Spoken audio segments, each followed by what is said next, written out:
Bismillahirrahmanirrahim. Assalamualaikum warahmatullahi wabarakatuh. Kembali lagi bersama saya. Salam sehat, salam sukses. Kali ini saya mau berbagi pengalaman khususnya untuk pemula yang mau belajar memperbaiki freezer atau kulkas. Misalnya ada kulkas yang mampet, ataupun misalnya kulkas freezer yang mampet atau yang bocor dan ingin di flashing. Ini cara memflashing manual ya kawan. Jadi caranya begini. Tadi ini kan pipa kapiler ini kan terhubung sama pipa dorong ini nih. Pipa yang dorong ini nih. Ini tadi ada filter, karena ini filternya mampet nih. Maaf, sudah saya potong. Ini nih. Ini tadi begini. Ini saya putus nih pipa kapilernya.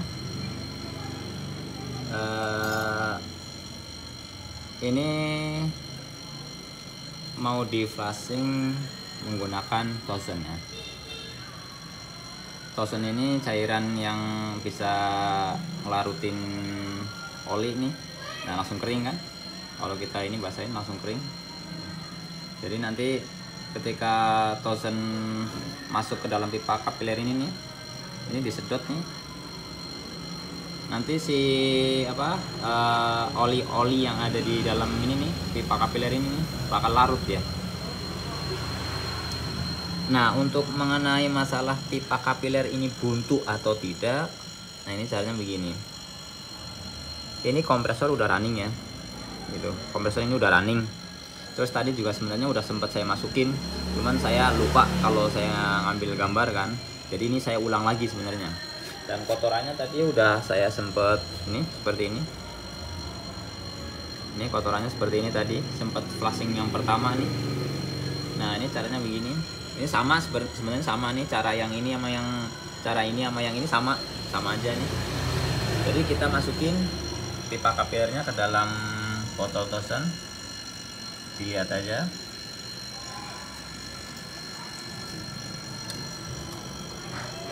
Nanti dilihat nih, kalau dia turun tandanya pipa kapiler ini dalam keadaan tidak buntu, berarti lancar ya. Itu turun seperti ini, turun tuh, seperti ini. Pipa kapiler ini nggak mampet ya, cuma biasanya kan oli tetap ada, makanya kita bersihkan, kita flashing menggunakan Tosen ini. Nah, nanti dari pipa kapiler ini keluarnya nanti di pipa dorongnya di kondensor. Sorry ya, saya megang HP soalnya. Nah, nanti keluarnya di pipa ini nih, pipa kondensor yang tersambung ke filter nanti seperti ini. Ini filter udah kotor sekali tuh ya, saya buka tuh, pecah tuh, kotor. Makanya sempat mampet, cuman mampetnya di filter ya tadi, bukan di kapiler. Cuma tetap kita flashing untuk kapilernya. Kita habiskan dulu nih. Saya udah masuk ke 2 botol ini.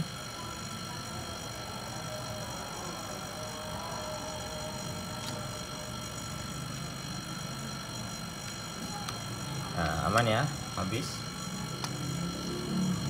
Biasanya setelah kita hisap nih, ini kan hisap nih, udah habis. Nanti kurang lebih sekitar, tergantung besar kecilnya kompresor dan kondensor lah. Kalau misalnya dia olinya terlalu banyak, biasanya tuh nunggu 10 menit baru dia keluar. Kalau ini udah keluar sebenarnya, karena ini udah dari tadi ya, untuk habisin yang pertama tadi nih, hasilnya seperti ini. Ini campur oli pastinya nih. Coba kalau kita tuang di sini. Nah, ya. Nah, ya campur oli dia.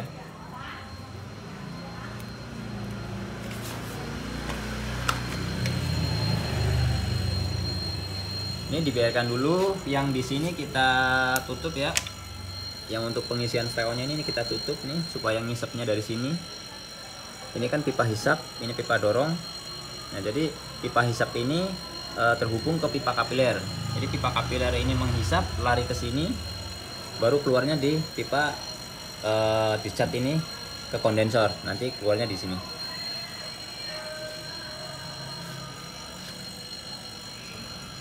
Jadi ini cara manual ya, maksudnya cara manual itu memflashingnya itu nggak pakai nitrogen gitu kan, biasanya kan pakai nitrogen kita dorong.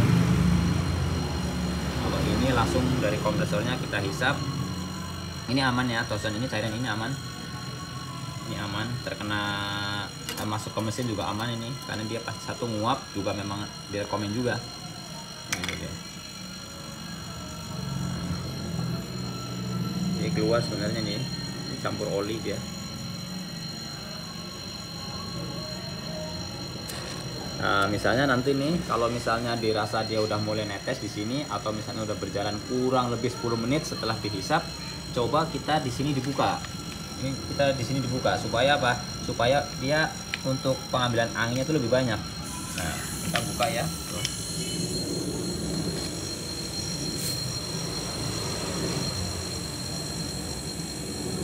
Nah, seperti itu. Keluar tosennya kan. Ini udah bersih karena memang sudah berkali-kali. Pokoknya dipres terus sampai kering. Ini di samping satu membilas pipa kapiler, membilas pipa hisap juga, dan juga membilas pipa dorong gitu.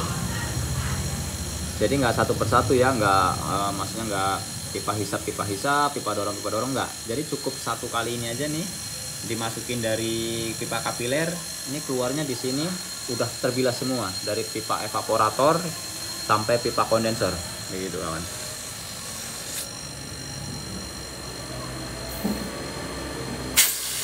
Ini sebenarnya udah campur oli ini.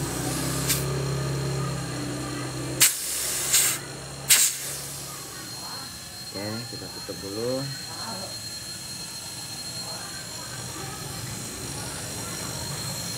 Lumayan keruh sih sebenarnya, padahal udah kedua kali ini nih, keruh sekali. Dan adapun misalnya nih nggak bersih, ada sisa-sisa tosen, itu nggak ada masalah ya, karena dia aman dia untuk masuk ke mesin tuh aman. Misalnya ini itu perubahan aja, perubahan tuh pas mau flashingnya nggak bersih, maksudnya tosennya itu masih ada yang tersisa, ini aman. Ini aman.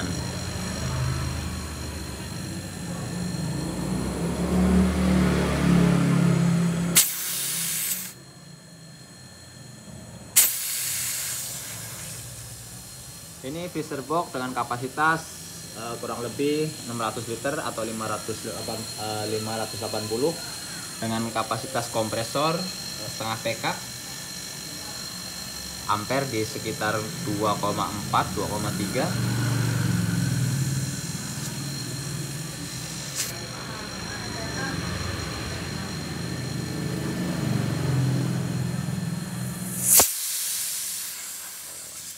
Nanti lama-lama dia kering dia.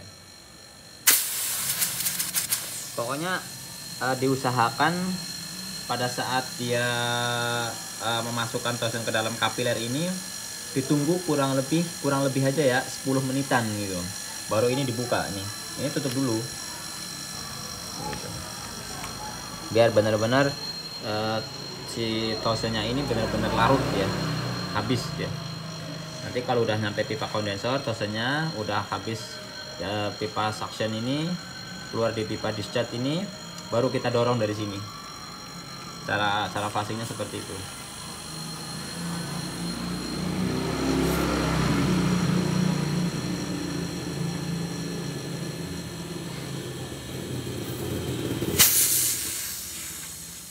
Untuk kawan-kawan yang bener-bener masih awam ya, kayak gini ya, untuk pipa kompres, maksudnya untuk perbaikan freezer atau kulkas ini sebenarnya sama aja. Cuman kalau untuk orang yang maksudnya baru mau belajar, itu kelihatannya ribet. Karena saya dengar sendiri dari kebanyakan tukang AC, kebanyakan kalau misalnya untuk memperbaiki kulkas tuh dia itu merasa katanya ribet, padahal enggak juga. Jadi pada intinya gini, kompresor kulkas untuk kebanyakan ya, untuk kebanyakan dari 1,5 PK ke bawah sih kebanyakan cuma ada di 3 pipa.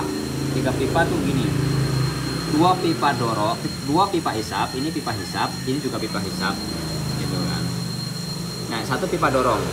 Jadi yang misalnya ada 3 pipa ini, pasti yang satu tuh dorong. Yang satu tuh pasti dorong. Kalau misalnya ada 4 pipa, biasanya ada 2 pipa dorong. Tergantung dari kondensornya. Di sini ada berapa jalur kondensornya. Karena ada yang bercabang, ada yang langsung ke kondensor di bagian sini, ada yang satu lagi misalnya nih di bawah ada yang langsung ke bodi sini gitu. Jadi pipa hisap itu kebanyakan paling 2 dia. Antara sini dan sini itu sama aja. Misalnya ini perumpamaan, pipa hisapnya keluarnya dari sini, itu berarti pengisiannya tuh dari sini, sama aja, nggak masalah, sama aja, mau kanan mau kiri sama aja begitu. Jadi kalau misalnya kawan-kawan nemuin misalnya nih atau mengganti kompresor, pipa dorong, pipa hisap ini misalnya adanya di sebelah sini, sementara kompresornya itu pentilnya ada di sini, tinggal pindah aja pentilnya sebelah sini, pipa hisapnya sebelah sini, itu sama aja, bolak-balik. Jadi nggak berpatokan harus sebelah kiri atau sebelah kanan, enggak, tergantung dia itu datangnya dari mana, itu boleh dimasukin kanan kiri. Yang penting pipa dorongnya yang nggak boleh kebalik. Pipa dorongnya wajib di pipa dorong, tapi pipa hisap boleh di mana aja dia, begitu ya kawan. Nah ini masih udah mulai kering sebenarnya nih,